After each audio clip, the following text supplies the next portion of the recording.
Hey everybody, welcome to the show. Round the Nation right here. TYT Nation, Jeff Waldorf here with you today. It's Monday, so it definitely feels like a Monday. Got a lot of news to talk about on the show today. A lot of stories, actually. We're going to talk about Syria. We're going to talk about Fox News. We've got Kamala Harris. We, of course, got a couple of Trump stories. We got foreign policy, so we're going to talk about all that stuff today on the show. But first, how's everybody's weekend? I know that's a weird question because I'm probably not going to get much of an answer. But nonetheless, I hope everybody had a pretty good weekend. Mine was a so-so. I have this weird pain now in the back of my leg. It fucking hurts. So that's fun. I don't know what the hell that's from. But nonetheless, I hung out. I played video games. I mean, that's pretty much my life. I don't do a whole lot other than politics and video games and stuff. So I know it's super boring to be me. Nonetheless, that's pretty much what I did this weekend. I got caught back up my World of Warcraft addiction. I know. Crazy. So I played a little bit of that. Yeah, that's about it. So as I said, my life is super boring and sad. But what is not sad is the news. So actually, maybe it is sad. So I guess we'll get into that. But first, I want to thank everybody for tuning in. If you haven't already, please give us a like and a share. Sharing is caring. It really helps out the show. So if you can do that, that's awesome. I hear a lot of people are now getting notifications for the show, so that's great. So that's something that's fixed. So far, we're not demonetized, so that's also cool. We had a little bit of a weird demonetization thing going on. That's been going on for quite some time, actually, and it's not weird. It's actually more on purpose. Advertisers are freaking scared of anything that's controversial. Oh, controversial content. Better go after that. I had all of my videos demonetized last week or on Friday. Okay, well that was interesting. Not all of them got demonetized in the end, but I think they got some weird either bug going on or whatever. So all that. By the way, one of you says Diablo 3. Yep, play that too. Played the hell out of it. So even though it doesn't count, Diablo. Diablo 3 is an action RPG. For those of you who are not familiar. But I play that, and I also play a ton of MMO RPGs. That is my biggest, waste of time. If I want to waste some time, I'll fire up World of Warcraft or Final Fantasy 14 or whatever. So, but that's that's basically what I do. But anyway, let's actually get to the news. I know you guys are probably here for the news and not to hear me talk about what I do on my spare time. I don't know if I get some sort of indication that no, I am actually interested in hearing what you actually do when you're not doing the news. Well, okay, then I'll talk about it. Okay, so one more question on that, since I'm just paying attention to the chat now. Any other single RPGs? Well, if you count Nier Automata, I just I'm playing through that the second to go through the second path on that one. The Witcher 3. I don't know Far Cry 5. I don't know if that really counts. But I've been playing a little bit of that. Yeah, so Civ? Yeah, play it. I've played it. So all that stuff. So yeah, I have a lot of games. I play a lot of games, so that's where most of my free time goes into. Also, trying to spend time with my wife, which gets increasingly hard with all the stuff that I have to do. But yeah, so that's basically what I do. Maybe I should do a different segment or something just based on this stuff, because I do have a lot of news to get to. So let's go into that. That's nice. A lot of people are interested in my pastimes. Maybe I'll do some streams once in a while. That'd be interesting. Okay. Moving on. Let's go to some news. Okay.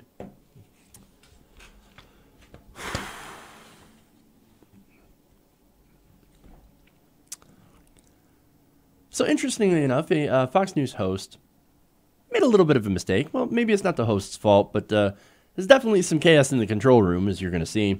During a segment featuring Republican pollster Frank Luntz, host Howard Kurtz was going to show a graphic about fake news, because that's what they talk about on Fox News all the time. Oh, no, let's talk about not about the stuff that's actually happening. Let's talk about how everybody thinks the news is fake, right?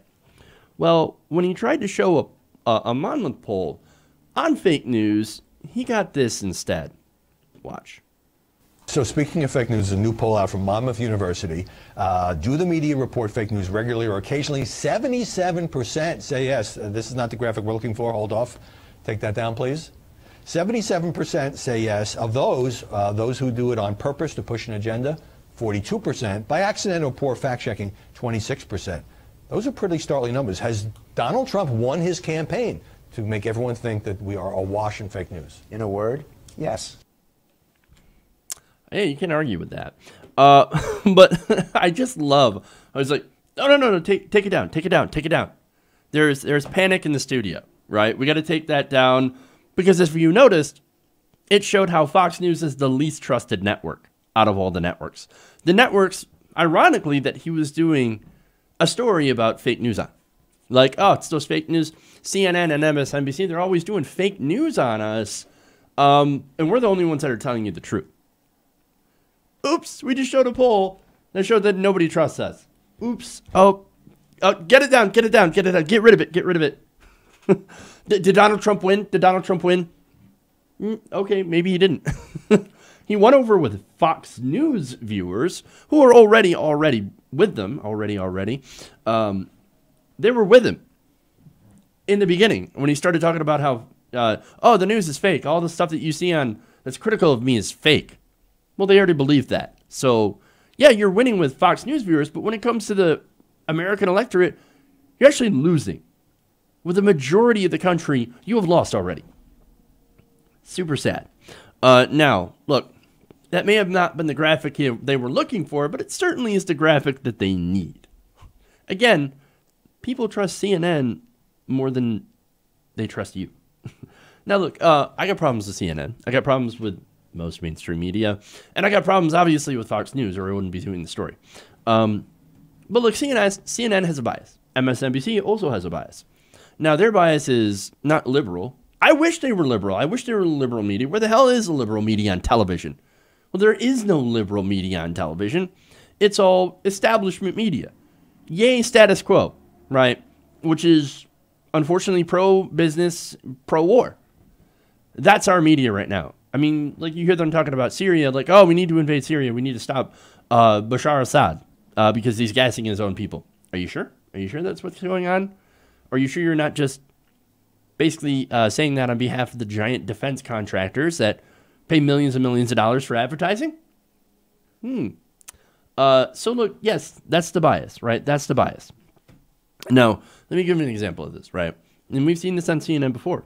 When they do a report, for example, on Bernie Sanders, or they do something on Medicare for all, they have a specific bent, right? That bent is, oh, no, we can't change the system. Bernie Sanders wants to change the system too much. Medicare for all is one of the biggest changes. We can't do that.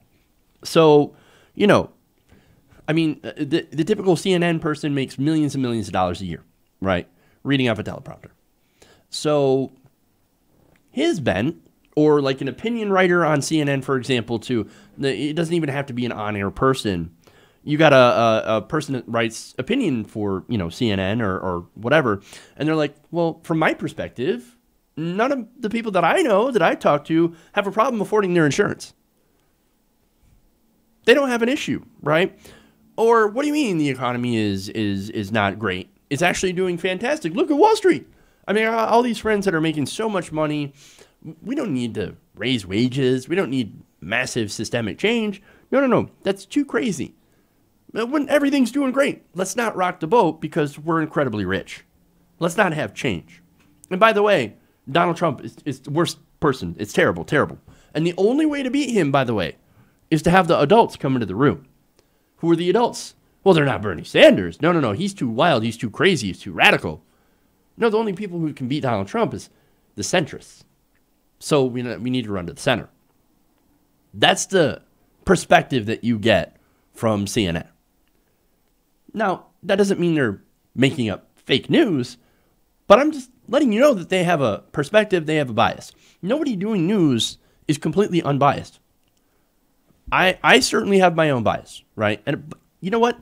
I try to base my bias on facts.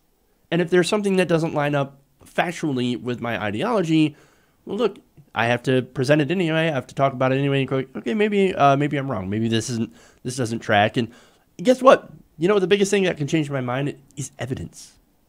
That's called having an open mind.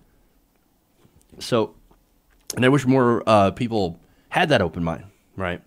But again, that's the CNN perspective. The Fox News perspective is we must please and fillet Trump at all costs. That's it. They are state media. They are Donald Trump state media. And it's fairly obvious that it is Donald Trump state media because, again, when you look at that poll, only about a third of the country trusts Fox News because they know, the majority of the country knows that all they are is this propaganda state media that is only there right now to serve the people in power that are Republicans, and in this case, Donald Trump, who they have embraced enthusiastically. So that's very, very obvious to everybody who doesn't watch Fox News. For the third of the country that does watch Fox News, that might have been just a little bit of a wake-up call. Let's see. Okay.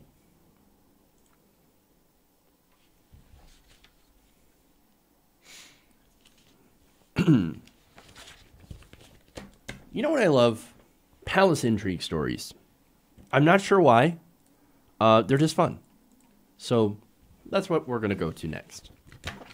I know they're incredibly inconsequential, but we will get to more consequential news. So first, I got to go through my palace intrigue story. It's the internal politics of the Trump administration just interests me. Now, it looks like White House Chief of Staff John Kelly, his days are numbered, as I told you that before.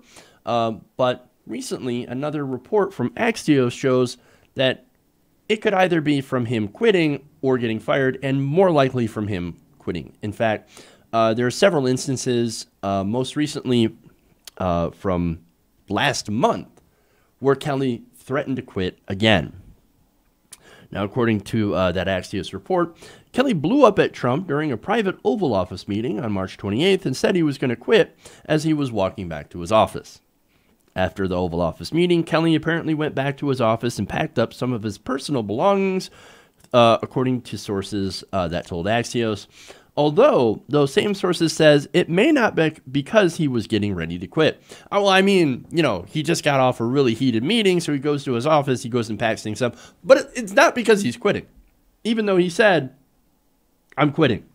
I'm out of here, guys. I'm out of here, guys. He didn't say that verbatim, quitting, but he did say, I'm out of here, guys.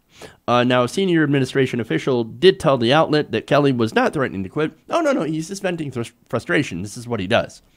See, he gets fed up with the president. He gets really, really irritated. He storms out of meetings, goes into his office, packs up his shit, and then says, I'm out of here, guys. I'm out of here. Whatever. Oh, but no, he has no intention of quitting. In fact, he loves it at the White House. Now, look, some do point out that, hey, man, look, he's just going home early.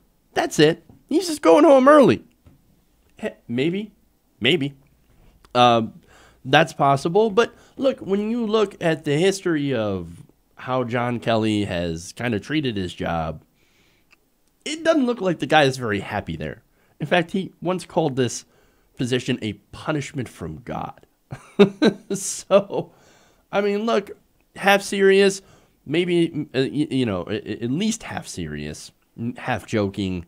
But nobody makes that joke when they're super happy about their job. Like, man, I love doing this show, but, sometimes I just feel like it's a punishment from God. Wait, those two things seem to be completely opposite. Now, there are terrible things about any job, of course, but generally when somebody likes their job, even if there are facets about that job they don't like, they're not generally like, fuck it, I'm going to quit. I'm done. I'm out of here, guys. Okay, now there's more.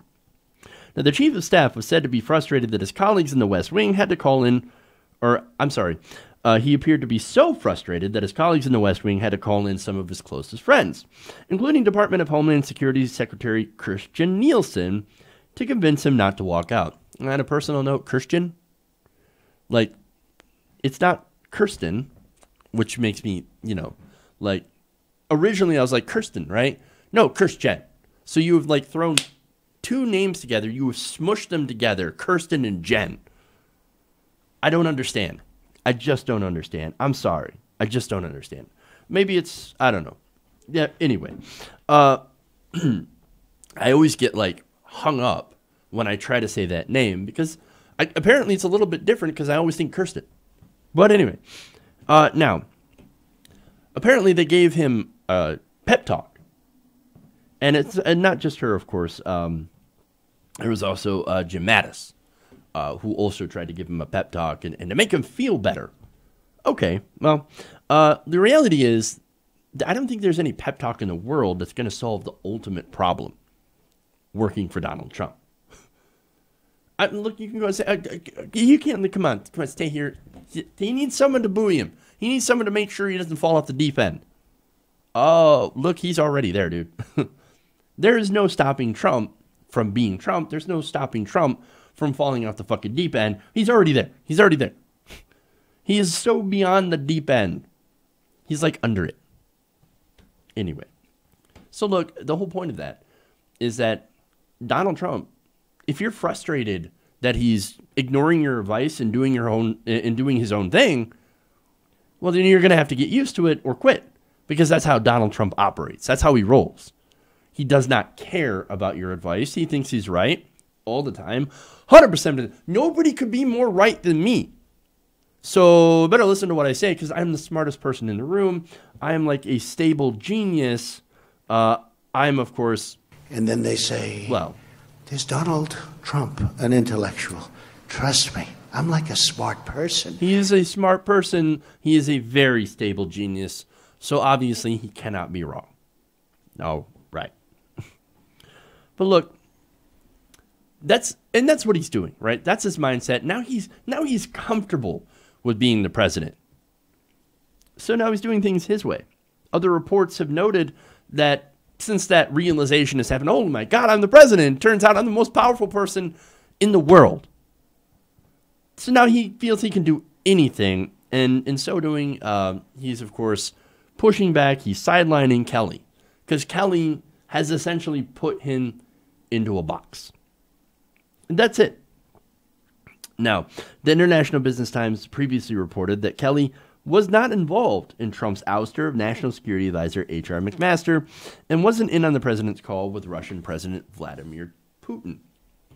So, remember, they're all like, don't call to congratulate Putin. And he's like, hey, Putin. Hey, man, congratulations on winning that election. Was that even an election?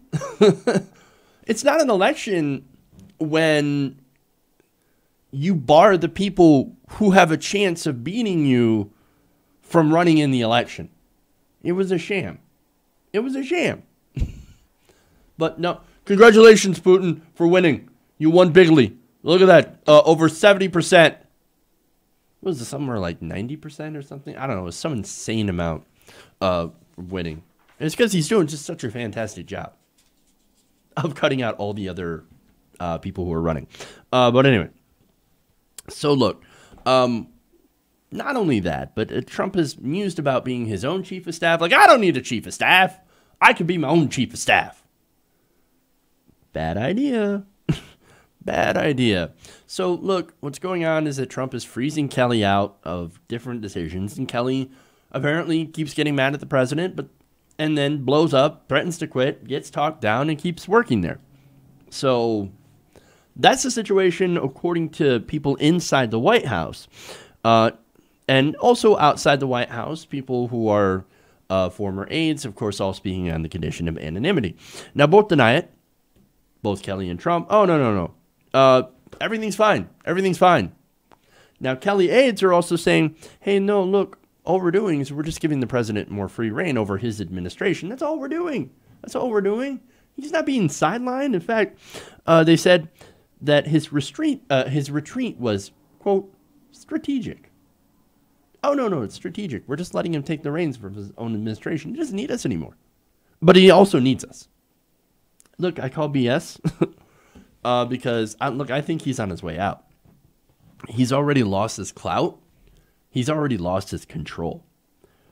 And look, once you lose that, well, okay, I guess according to White House aides, this is nearly a dozen White House aides, former administration officials, and outside advisors that spoke to the Associated Press, they said that in Trump's West Wing, once the rumors begin that an aide's exit is forthcoming, the stink on that staffer never leaves. Well, I think that's where Kelly is right now. He cannot get the stink off him. Which, look, I would assume that there is another stink as well, and that's the stink of actually serving in the Trump White House. That'll never come off. Doesn't matter what happens. That'll never come off. But, look, I think the only thing that is actually keeping him there, keeping Trump from firing him, is the fact that Trump still respects him, and they actually agree on quite a few things. They actually agree on immigration. They're actually both incredibly heartless when it comes to immigration issues. So they both, of course, can sit there and talk about how much they despise immigrants from Mexico. That is a bond that is pretty hard to break. And, of course, the fact that he was a general. But I suspect that will only keep him there for so long. Now, if you ask Kelly, he hoped that he would last at least a year. However, one person familiar with his thinking said the chief of staff recently voiced doubt that he would even make it that far. So, and look, this isn't idle speculation. And a lot of that I base on not only people that are inside the White House, formerly served in the White House, or outside the White House that are familiar with what's going on inside the White House, but also just look at the record dysfunction that's been going on. Just look at the record turnover. Since Trump's one-year mark in January, turnover among top staffers has grown to about 48%. That indicates Trump's first 15 months in office saw more departures or reassignments than the first 2 years of the last 4 presidents' entire first terms. Record dysfunction. But no, we're tippy-top shape. No chaos, only great energy. Ridiculous. No, look, he's gone. He's gone. Now, the only thing that remains to be seen is whether or not he pulls the chute or is kicked off the plane. I don't know. I personally, I got this feeling, and you can hear me now. Quote me later if it happens. Or if it doesn't happen, you can say, Jeff, you were wrong. But I think Kelly himself is going to pull the chute. That is, I think, likely before he gets fired. Kelly's the kind of person who's too proud. He's like, oh, you're going to fire me? No, I fucking quit. I'm out of here. And then I'm going to go around the press, and then I'm going to tell them, no, I quit because I couldn't take it anymore working with a petulant child. Okay, maybe I'm going a little bit further than I should on that. But I do think he'll pull the chute. We'll see what happens. That's my prediction. We'll see if it comes true.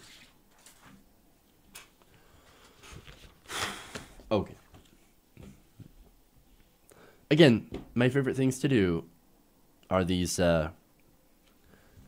segments of Inside the White House. I almost knocked all the papers off my desk. I have actually a pretty small desk when you think about it, even though it's actually really big. Like, I've got too much. I don't know if I have too much clutter or what. But a lot of stuff in this desk. Okay.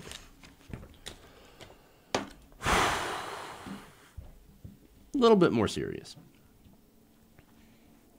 Over the weekend, a fire tore through the 50th floor in Trump Tower. Now, these apparently are apartments that people rent for a lot of money. I don't know anybody who would want to live in Trump Tower, and apparently, and I'll get to this later on in the story, there was somebody who was unfortunately lost their life in this fire that did not want to be in the apartment complex to begin with. Now, that fire broke out just before 6 p.m. Now, according to the Washington Post, by the time firefighters arrived on the 50th floor of the building, they found the apartment was entirely on fire. Now, according to New York Fire Commissioner Daniel Nigro, they said forcing their way into the unit, firefighters pulled out one person, unconscious and unresponsive, who had been trapped inside. The man, who was later identified as artist Todd Brassner, was taken to the hospital in critical condition and then later died. In all, about 6 firefighters suffered minor injuries fighting the blaze. So, look, that's a disaster. 1 dead, 6 injured in the president's building. Again, President Trump owns this building. It's got his fucking name on it. Trump Tower. Trump Tower. So now, how's he going to respond? About as well as you would expect. He tweeted, "Fire at Trump Tower is out. Very confined, well-built building. Firemen and women did a great job. Thank you." Well, that's it? Yeah, that's it. Now, he tweeted this at the time when the blaze was not out. The fire was still not considered to be under control because of smoke conditions above the 50th floor, according to Daniel Nigro. It was brought under control shortly before 8 p.m. on Saturday, about an hour after Donald Trump's tweet, according to fire officials. Now, Nigro added that this was a very difficult fire, as you can imagine. The apartment is quite large. We are 50 stories up. The rest of the building had a considerable amount of smoke. But did Trump follow it up? No, he did not. That was the only tweet that he talks about. Look, it's not as if Donald Trump isn't a prolific tweeter. He spends more time on Twitter than I do. And I'm supposed to be on there for my job. He's not. But no, he tweets all the time. So, okay. You know what he was tweeting about? Well, according to Jenna Johnson, who was paying attention as a Twitter user, she said that President Trump's Twitter priorities this morning, number 1, this is on Sunday morning, the rigged FBI investigation into Hillary Clinton, Washington Post garbage story about his chief of staff, he and President Xi will always be friends, despite trade tensions, and 4, the alleged chemical attack in Syria. Now, look, it could be that he's just busy, being the president. But then again, if he has time to live tweet Fox and Friends, then he should at least acknowledge the human cost of the fire that happened in his own building. But you know what? There may be a bigger reason for that. And for that, I go to the New York Daily News. After the fire, Trump's former opposition to a law requiring sprinklers in residential high-rise buildings had come under scrutiny. In the 1990s and early 2000s, Trump lobbied against a bill that would have required sprinklers to be installed in all residential buildings in New York, backing down only after existing buildings, such as his own, were allowed to be grandfathered in. Oh no, whatever you do, don't make it so that I have to actually put sprinklers in my buildings. That's going to cost me money, even though I'm a billionaire.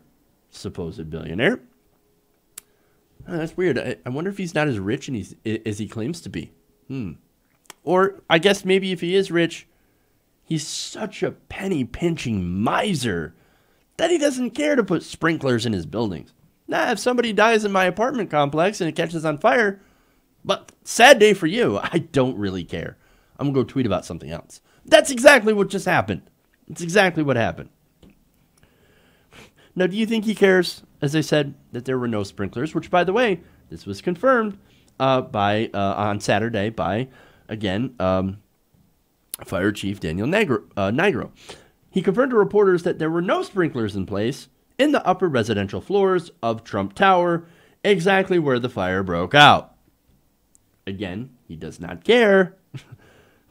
Instead, all you get is a tweet about his well-made building that has no sprinklers. Again, I think a well-made building is a building that isn't a fucking death trap. But then again, that's what happens when your owner is too cheap to make sure that there is a sprinkler system in place to make sure that you can actually fight fires. Look, maybe I'm being unfair when I say that this could have been a preventable tragedy. This could have been entirely preventable had there at least been a sprinkler system. Sure, there probably would have been damage to the apartment and people with smoke inhalation and things like that. But odds are, maybe the fire wouldn't have gotten so big and so deadly had they had a fire suppression system in place. And look, the guy, by the way, who was living there, I'm sorry, this was, what was his name? I forgot it already. Brasner, right? For some reason, I cannot find that now. Todd Brasner. That's it. Jeez. So, look, it was later found out that Todd Brasner didn't want to live in that building in the first place. But he couldn't sell it. It was a $2.3 million apartment. He could not sell it. He couldn't get out. That's rough. So, he wanted to get out. He couldn't get out. Also, he didn't have to be able to, afford sprinkler system. That's who Donald Trump really is. He's somebody who's so cheap that he'll allow people to die in his apartments. Okay.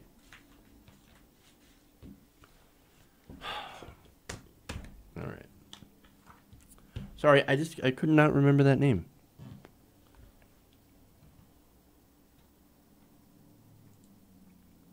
Moving on.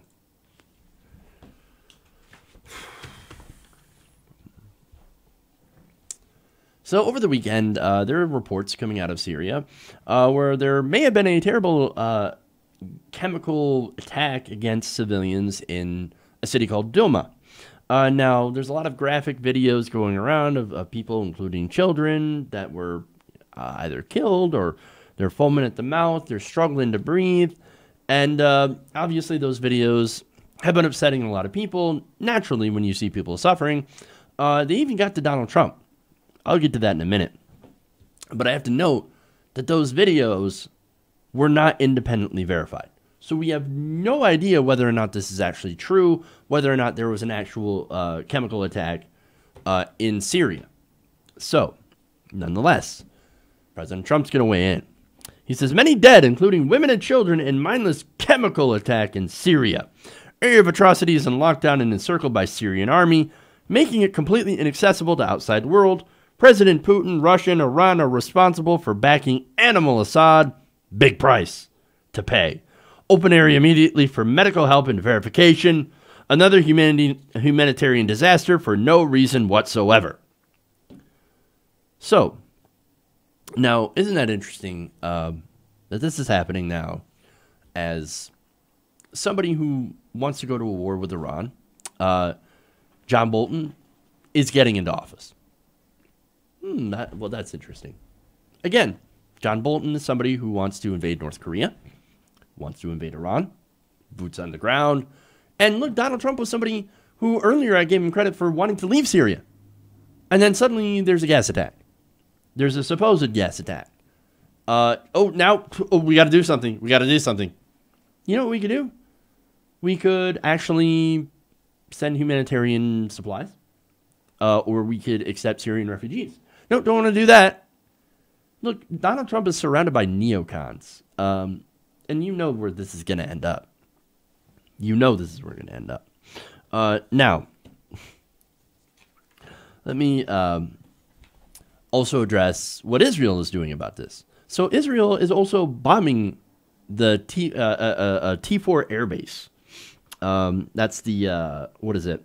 Syrian state news agency Sana, quoting a military source, reported that air defenses had repelled an Israeli missile attack on the Tayas airbase near the city of Homs. So now Israel is bombing. So here we have John Bolton, Israel, Mike Pompeo. They're all talking to Trump. They're obviously talking about, oh, how dangerous Assad is and all that stuff. Look, Assad may be a danger to his own people, but he certainly isn't a danger to us. He's not a danger to the United States of America. When's the last time Syria attacked America? I'm just saying. We don't need to get involved in these wars. But it looks like that's exactly what's going to happen. We're going to go into war. We've got all these neocons. Like I said, we're going to go in. We're going to probably get more boots on the ground. We already have boots on the ground. We get 2,000 people. Donald Trump says, oh, we'll let them pull out because mostly we were there to fight ISIS. Well, no. It looks like they're probably going to stay at least for the next 6 months, if not longer. We are going to war. Again, this is not something that I want to be involved in, but here we have an administration that basically said, oh, no, we don't want to go to Syria. We shouldn't go to Syria. We're wasting all this time. We're wasting all this money. They don't talk about the loss of life, of course. Donald Trump could hardly give a fuck about the loss of life. No, it's all about money, and we're not getting anything from there. And look, all that stuff is true if you want to make the argument based on the money and you know, the lack of any sort of end game or anything like that. Okay, fine. I tend to gravitate towards the more human costs of why we should not get involved. But nonetheless, again, if you want to make those arguments, that's fine. Donald Trump made those arguments, and now he's like, that animal Assad, big price to pay. Big price to pay. You know, isn't it funny how every time we talk about leaving Syria, something like this happens? And look, maybe it's a coincidence. Maybe it's not a coincidence. I don't know. But look, Assad is essentially winning his war. Isn't it weird that he would use a supposed chemical attack? I believe it's chlorine gas against his own people when he's just about won the war. Wouldn't that be something that you would use when you're desperately trying to cling on to power? Not something where you've already pretty much won the conflict or, you know, beat the rebels. Which, by the way, I think they're CIA-backed rebels, and then they're FBI-backed rebels, or some, like, it's crazy what's going on here. And we got both rebels that are fighting each other, and then we got, it's a mess. It's insane what's going on in Syria right now. That's why we don't need to be involved. We just don't need to be involved. Let's get out of there. Let's get out of there. Again, we don't need to be there. We don't need to do strikes in Syria. And look, isn't it funny that we've made news by not actually striking Syria? That is strange. Look, again, we got, why don't we just rebuild our country? Like, that's the thing. Why are we involved in all these foreign conflicts? Let's not get involved. Or if we are going to get involved, let's get involved with humanitarian aid. That's what we need to do. Like, I don't care about getting involved in other people's civil wars. Who made us the world policeman? We made us the world policeman.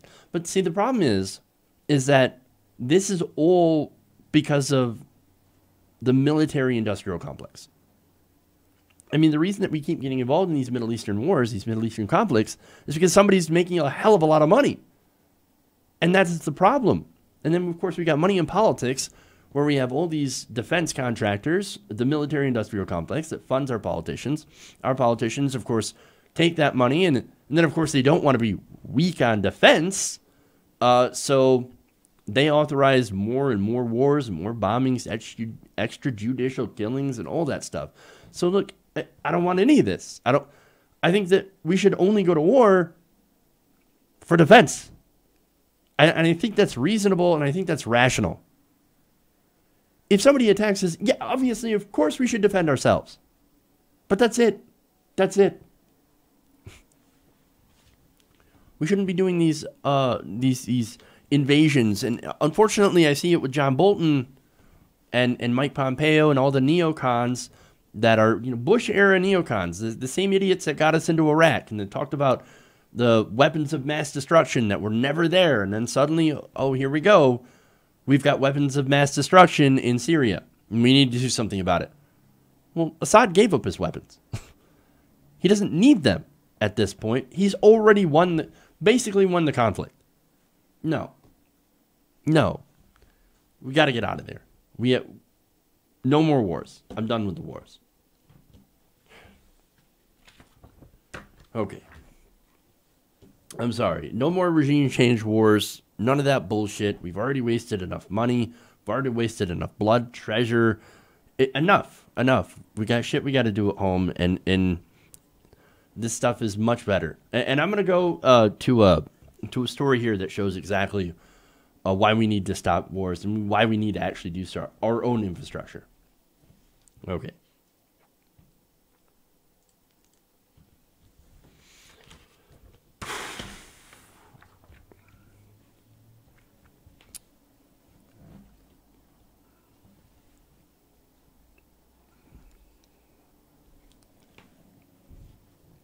Now, years after people had found that the water supply of Flint was tainted with lead. Let me start that again. Okay. Michigan will no longer be giving out free water to Flint residents any longer. Now, Governor Rick Snyder had announced that, hey, man, look, we don't need to give out this free bottled water anymore. Our water's great. Your water's great in Flint. It is well within standards. He said in a statement on Friday, we have worked diligently to restore the water quality, and the scientific data now proves the water system is stable and the need for bottled water has ended. And he also says that since Flint's water is now well within the standards set by federal government, we will now focus even more of our efforts on continuing with the health, education, blah, blah, blah. Now, basically he's like, hey man, look, we're done. We're done fixing Flint. Everything's great. So no more free water for you guys. But wait, the problem isn't fixed. In fact, there's a lot of people who are disagreeing. Flint Mayor Karen Weaver, for example, said that she found out about the program, or she found out that the program was ending only before the announcement was made. She said in a statement, I know this is not the situation any of us want to be in. We did not cause the man-made water disaster. Therefore, adequate resources should continue being provided until the problem is fixed and all the lead and galvanized pipes had been replaced. So, here's the thing. Those same pipes, and look, the reason these pipes are contaminated in the first place is because in 2014, when they switched the city's main water source to the Flint River, the water wasn't properly treated with corrosion control chemicals. They did that in order to try to cut costs. Since then, those pipes, all the pipes that were impacted, have not been replaced. According to Steve Branch, the acting city administrator, talking to the New York Times, they said that about 6,200 lead or galvanized steel water lines have been replaced, but an estimated 12,000 could still be in the city.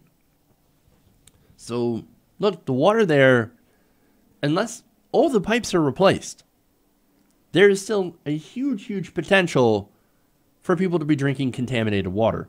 In fact, there are pictures of people still turning on their taps and seeing discolored water.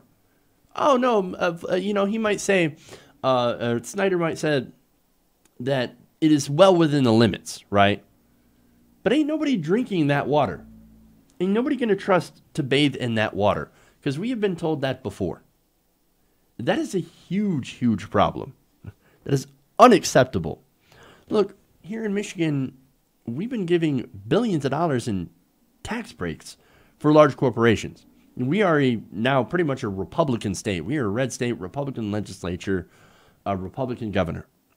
Hopefully that'll change.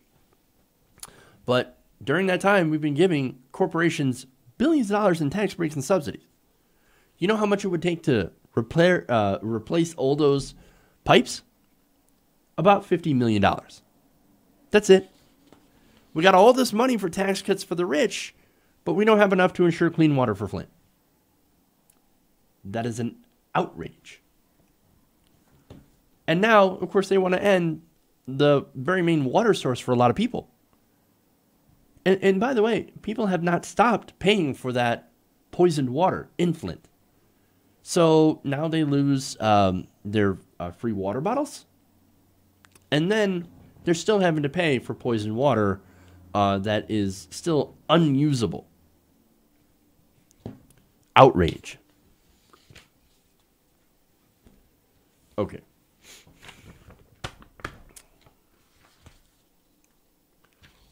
So let's go from Flint to Kamala Harris. Let's move on here.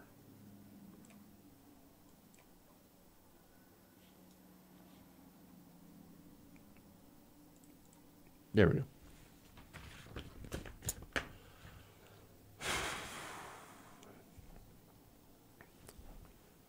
So now recently Kamala Harris has been talking a pretty good game on progressive priorities, things like Medicare for all, and free college and things like that. However, what she's not so good on is the issue of corporate money in politics. In fact, during a recent town hall, she inadvertently showed us why we're not able to trust her on anything she says about those issues. Let's take a look. I'm going to ask you something extremely specific, okay, because I'm hoping for a very specific answer. Okay. Okay, it has to do with the first question about money in politics, but it's directed at you personally, and my question is this. If a corporation or a corporate lobbyist wants to give you money for a campaign, will you tell them thanks but no thanks? Well, it depends. It depends. I mean, Wrong answer. Wrong answer. I love that. Now, look, understand what she says. If a lobbyist offers me money, there is a possibility that I will take it. I will take it and I will put it in my pocket and I will say thank you. Well, but wait a minute. That's corruption. That's the problem with the system, is that you have too many people taking money from too many interests. Now, look, are there companies or lobbyists that lobby for good things, for positive things? Sure, but there's not enough of them. And there's especially no lobbyists for poor people, no lobbyists for, hey, a living wage. So maybe I would argue that there are no lobbyists that lobby for good things. But see, here the problem is that I have with this is our campaign finance system, right? If you take lobbyist or corporate money, you get influenced by that money. And for example, for Kamala Harris, and this is something that's been following her around forever, she took money from Stephen Mnuchin's One West and then let him go. Didn't go after One West for screwing people out of their mortgages. So, look, man, that's what's going on here. That is a clear example of being influenced. Now, of course, Kamala Harris and some of her defenders are like, no, that's not what happened at all. She took money. She helped him out. I think that's a pretty clear case. But that's what we don't like.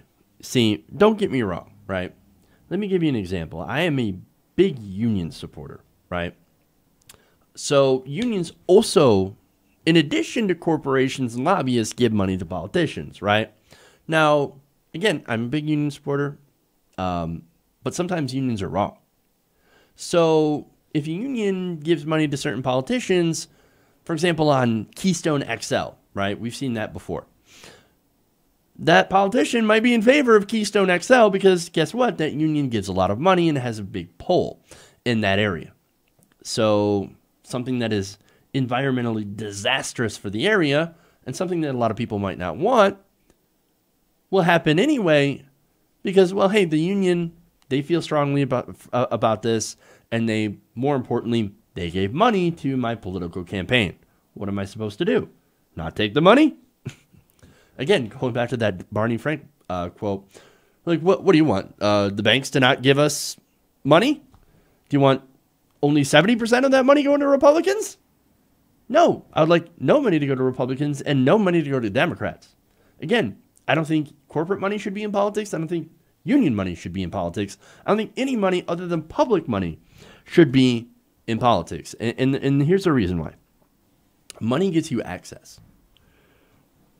If you have private financing elections, which is what we have right now, the people that have the most money to give often get the most access. They often get heard more. And that, of course, ends up being corporations. What do corporations want? Lower taxes, less regulation. And, for example, Medicare for all. What do the companies want? They don't want Medicare for all. They don't want single payer. They don't want a public option. What they want is private for-profit health insurance because that's what their business model is based on. That's where they get their revenue. That is where their bottom line comes from. So, look, the reason that we don't want politicians to take corporate money is that we want to have access to our politicians, right?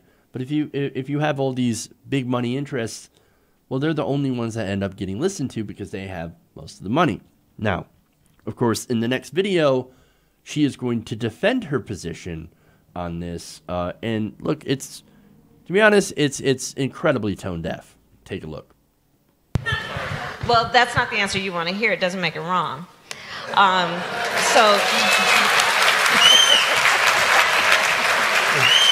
was a bye Felicia there.